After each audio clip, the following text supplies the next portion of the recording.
তো সালাম দিয়া বলতেছে আমিরুল মুমিনিন সায়াখরুজু আলাইকা শুরাফা উশ-শাম, আমিরুল মুমিনিন শামের সম্ভ্রান্ত ব্যক্তিরা আমার পিছনে আসতেছে।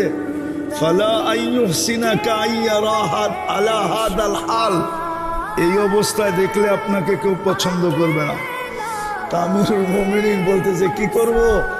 আমি একটা কাপড় নিয়ে আসছি, এটা খোলেন, এটা পরেন। বাস, সিংহ তো সিংহ। এক চিৎকার দিয়ে উঠছে আগাইয়ারতা বিয়মিন ওয়াহিদিন, একদিনে তুমি চেঞ্জ।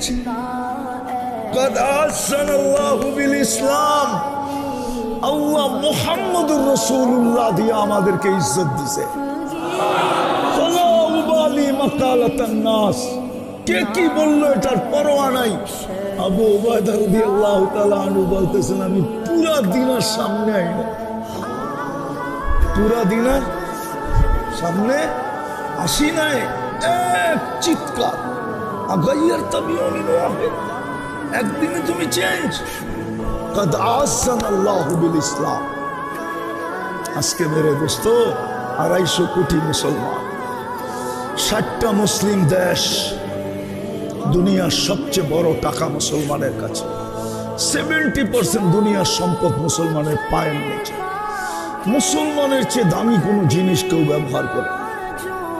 আপনি আমাকে প্রমাণ দিয়ে দেখাইতে পারবেন না। দুনিয়ার কোন বিজাতির, দুনিয়ার কোন দেশের বিজাতিদের কোন দেশের যুবরাজের গাড়ি এন্টার 24 ক্যারেট সোনা দিয়া মোড়ানো নাই। যদি ঠেকা থাকে সেটা আছে মুসলমান যুবরাজের গাড়ি 24 ক্যারেট সোনা দিয়া মোড়ানো।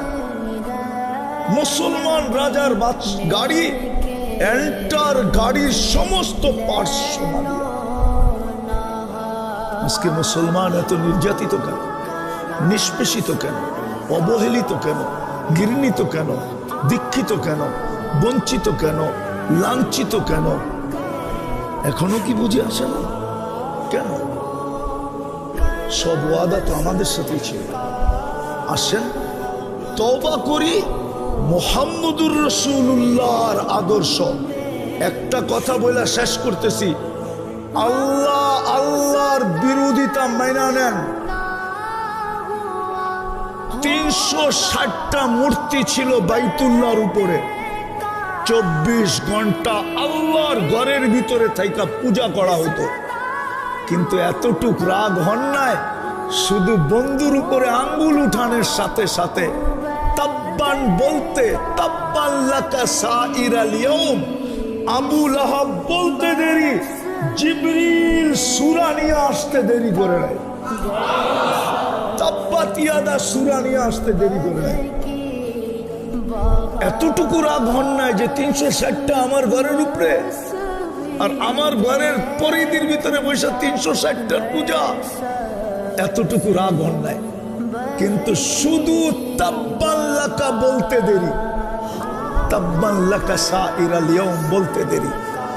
মনে হয় জিবরিলকে আল্লাহ ওই দিন, আমার তাখাইয়ুল ধারণা, ওই দিন এত দ্রুত পাঠাইছেন, মনে হয় এরকম দ্রুত আর কোনোদিন পাঠান না, যে যাও সূরা নিয়ে দুনিয়াকে শুনায়া দাও।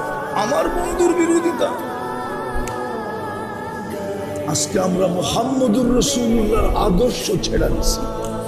আসেন তওবা করি, আদর্শের উপরে উঠি। করবেন তো?